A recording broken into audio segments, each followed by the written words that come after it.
Well, welcome, Tim. Glad to have you on. Could you unmute your mic? There we go. There we go. Great. And now you, as Rich said, you're a portrait and fashion photographer. Correct. Sacramento, So California. Yep. So I'm reviewing some of your images, and I love how you shoot in between people for some of your captivating shots. Oh, thank you. Hey, so what do you have for us today? Well, I actually came up with the idea Monday to do a 5-minute little demo shoot, which I recorded. And then I have those images in Lightroom, and then I was going to talk about my workflow using Luminar AI. So if you're okay with it, I'll do the little video first.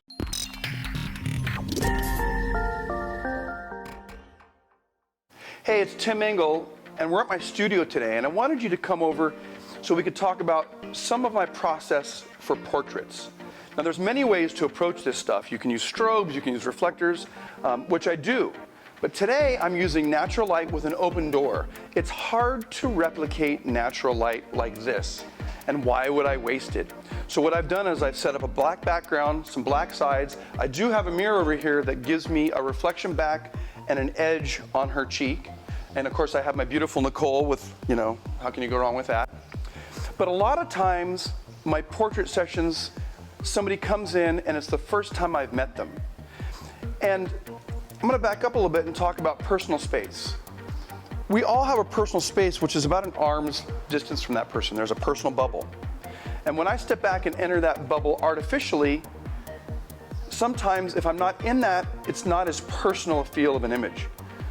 But I can't start that close because it's intimidating. If I start out right out of the gate, I'm like right in somebody's face, that's intimidating. And they may close up and shut down and not give me what I want. And another thing to keep in mind is that I don't necessarily say, hey, let's have a photo shoot or let's do a photo shoot. A lot of times I say to my subject, hey, come on over to the studio, let's hang out, let's talk, and in between I may take some pictures because that seems to put them more at ease. So a lot of times I spend, let's say, 10 minutes getting to know that person first, and in that process, I'm watching for physical cues. They may do certain things with their hands, with their body, with their shoulders, that I'm going to use later on, because if I ask them to do things that aren't natural, it doesn't feel natural. So I want to take the cues that they're giving me. So let's say that I'm starting out with a shoot like this. A lot of times I'll say, hey, I'm going to do some test shots while I get my settings. And a lot of times those test shots are really good because they're relaxed. They don't feel like they're on the spot. So I get good stuff out of that. So Nicole, I'm just gonna start with some test shots. I'm gonna get my exposure set. In this case, I'm at ISO 200, 1/25th of a second at 4.5. And I'm gonna open up a little bit. I think there, yeah, I like that. Beautiful, so I'm gonna just do a couple quick tests, Nicole, to make sure these are good. Beautiful, gorgeous, good. And then I'll go back and I'll review those. Those look great. Good, then I'm gonna go back in and start with some of these portraits. Beautiful, lean towards me some. Beautiful, right there. Now, looking straight past me, down towards that wall, look right at one of those white bricks. And another thing that I've discovered in giving directions is I try and give them physical things to look at. If I just say to somebody, hey, look left, a lot of times they're gonna go, and they may not go where you want. So if you pick the point in space for them to look out, a lot of times that's more helpful.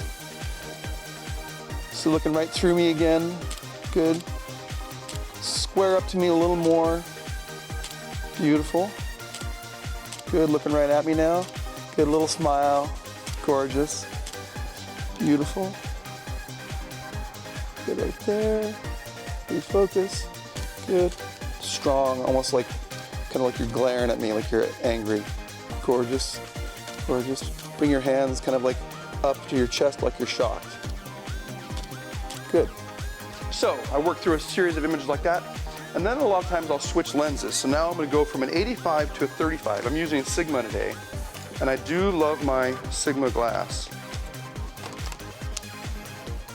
Good, and now it puts me right here with a much more wide view. And I'm actually in that personal space. So the intimacy of this image changes. Good, beautiful. Lean forward towards me a little bit. Beautiful. Shoulders again squared to me. Good. Wonderful.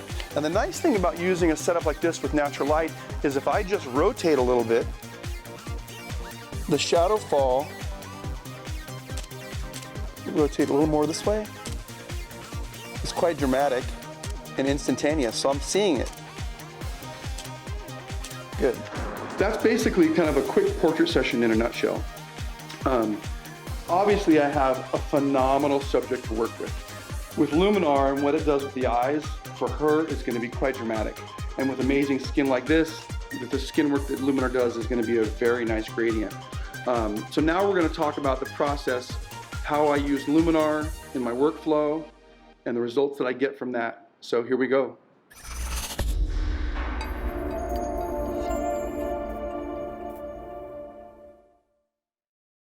Tim, I liked how you talked about that, where because that's one thing a lot of portrait photographers are forgetting is how to communicate with the subject, especially children. I mean, look at me; I look like Shrek. If I were to high five, a little kid's hand, can you imagine this coming by their face? Of course, they get freaked out. But I liked how you brought attention to making sure as portrait photographers we need to be aware of that. Yeah, and I talk to a lot of different photographers as they're starting out, and that's one of the main questions is how do you get people to feel comfortable? In the beginning, I was not very good at it, and it's definitely one of those things over the years that the more you practice and the more you do it, the better you get. And then people say to me all the time, well, I don't have anybody to practice with. Well, you have your family, you have your relatives, you have your neighbors. I shot my next door neighbor, who was this good looking older gentleman and loved cigars. Every night he was sitting out smoking a cigar. So I would walk over every once in a while and just photograph him and talk to him. This goes back years ago, but bottom line is you have to practice. You have to do it. I was fortunate and I brought Nicole in, who she's just like a beautiful model with great skin. So there won't be a ton of skin work needed on her, but I wanted to talk about some of the workflow, and let me get over here and share some of the images from that. Is that working? In a moment, I'll come up. There it is. So I selected some of the top images that I like from her, and these are essentially right out of camera. So there's not a ton. I mean, you could get away with putting these out now. And let me talk about my workflow. I am not a heavy editor. I prefer getting it as close as I can in camera. If I work with makeup artists or hairstylists, I prefer to I would rather not say, hey, I'll fix it in, post. I'd rather get it right out of the gate as close as I can. And that's even like with natural light. It's like, this is so forgiving to people with their skin. It's just this massive wash of light. And that's one of the reasons I like it. And what it does for the eyes and the catch light, you can see, it's just beautiful. I shoot with a Nikon Z6 II, probably for 85% of what I do. And then I also have a Fuji GFX 50, which makes up kind of the other part of my studio work. So the workflow on something like this, let's say, is I pull these over for JPEG just for speed reasons, but I normally export into Luminar, and I do an open source file. And I think I'll have to switch over to the sharing Luminar screen. So I have saved a lot of my presets. I shouldn't say a lot. I mean, I actually had more in the older version of Luminar, and I'm still kind of like rebuilding some of these. But, especially like, let's say with a beauty edit, I start with this, which gives me, some enhance, not a ton. I have some exposure work in here where I'm just kind of like working the shadows on the face. I do definitely eye work on that stuff, which you can see is a fairly impactful difference, I guess, if you will, from that to that. On skin, I do some skin, work. I do some shine removal almost always. I prefer to go in personally and work on the defects myself and remove those later. And that's really kind of like a simple beauty edit that I'll do. And so if I apply that,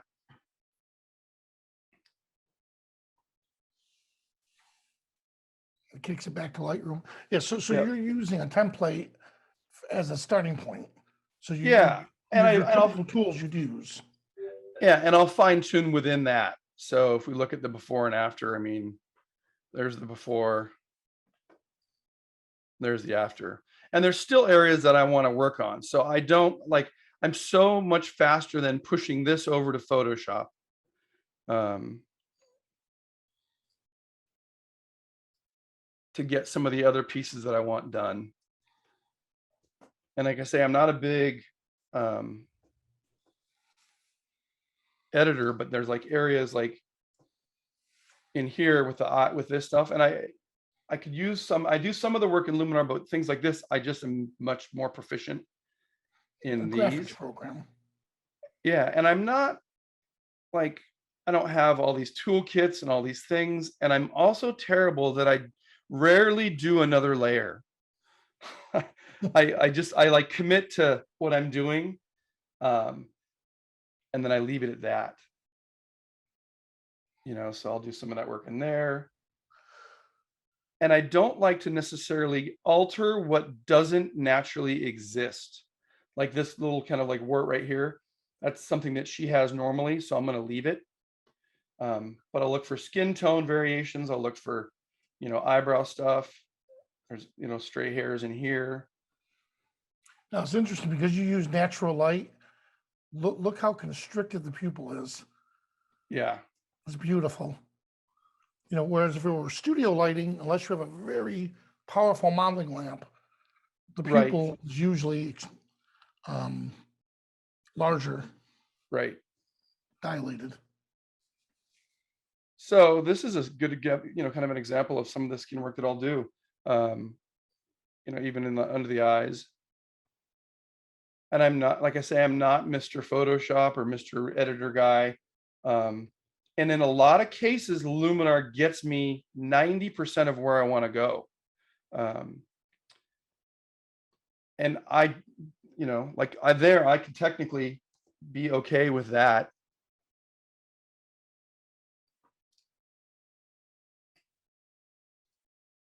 And go there.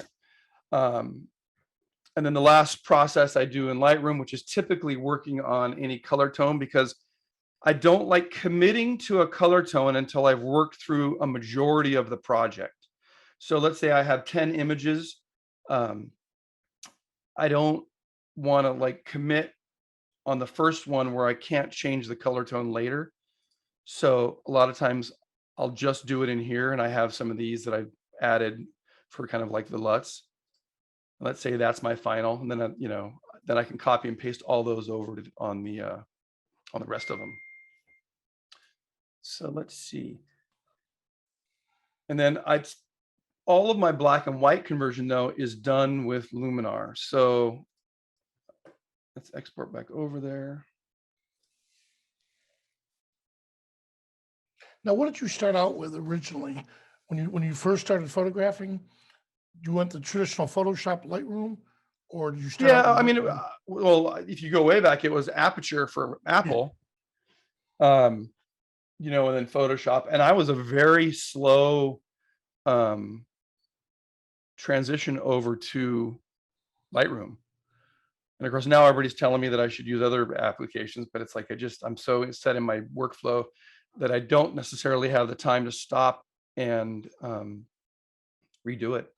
And I found for my black and white conversions that the presets that came with Luminar get me a lot of the way there to begin with. So it's always my jumping off point. You know, it's like I say, I like this one, and then I go in and I do my fine tuning on stuff.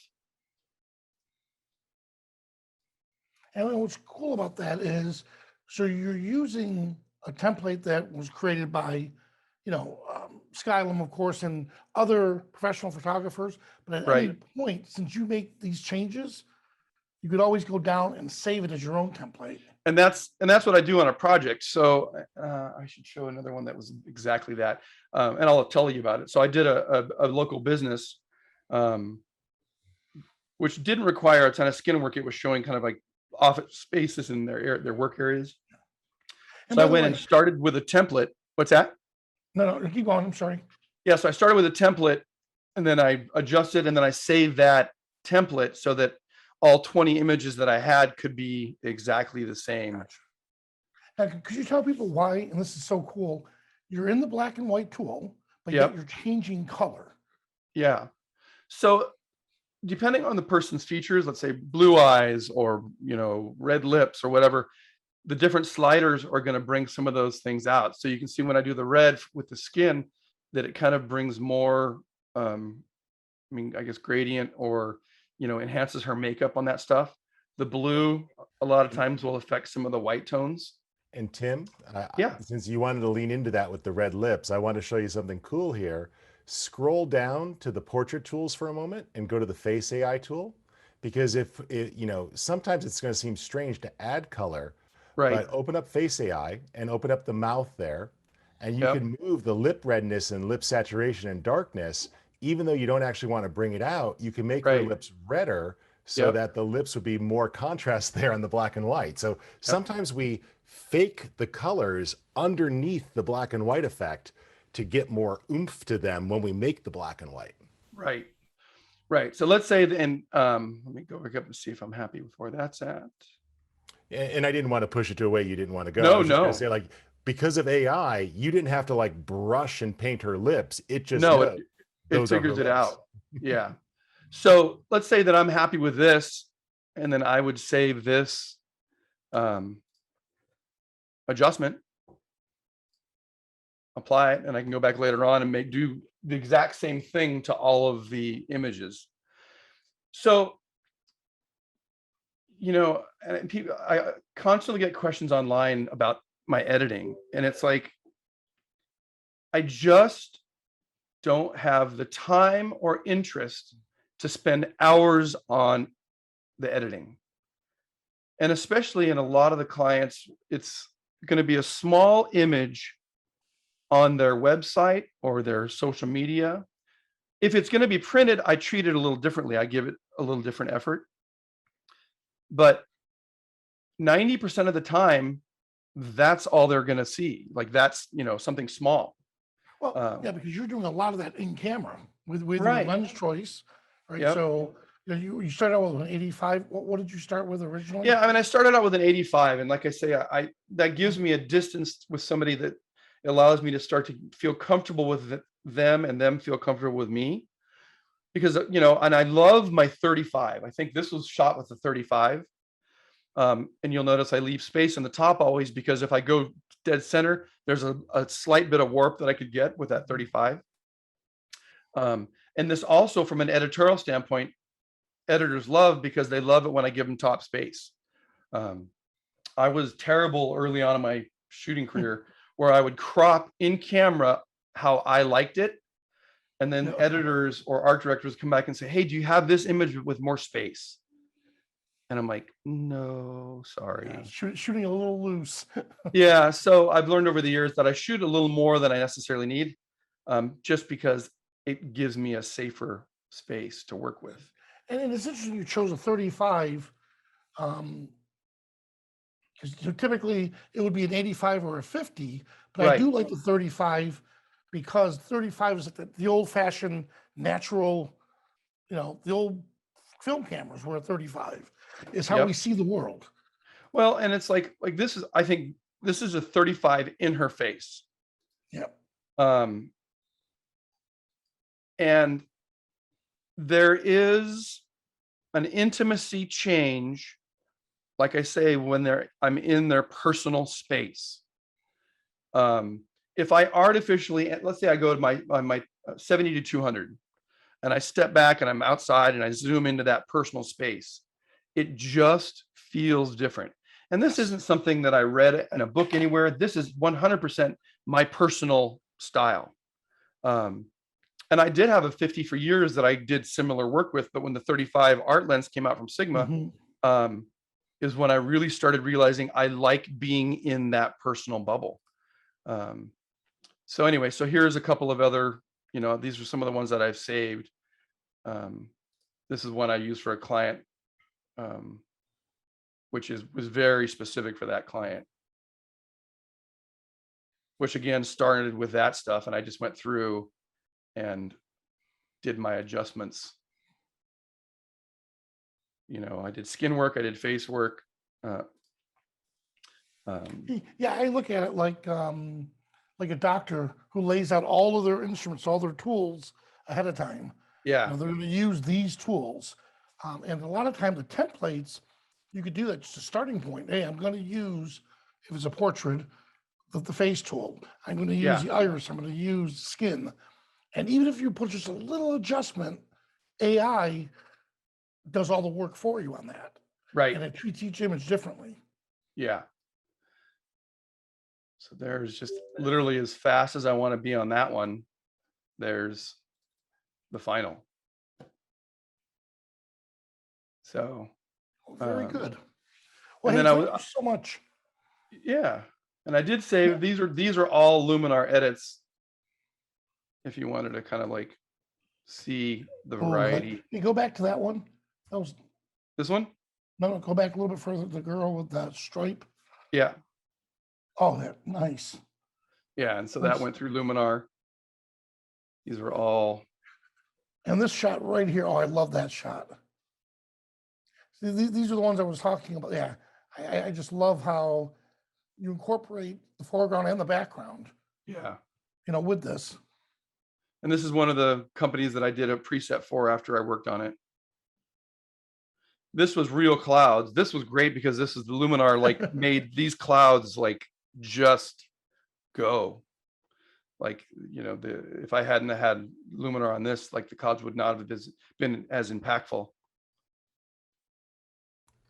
It's very nice. Very well done. Tim, where can folks go to check out more of your work? I know we had your URL up a little earlier.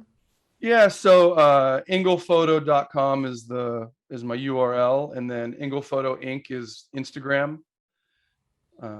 It's probably the best places to find that stuff. That's excellent.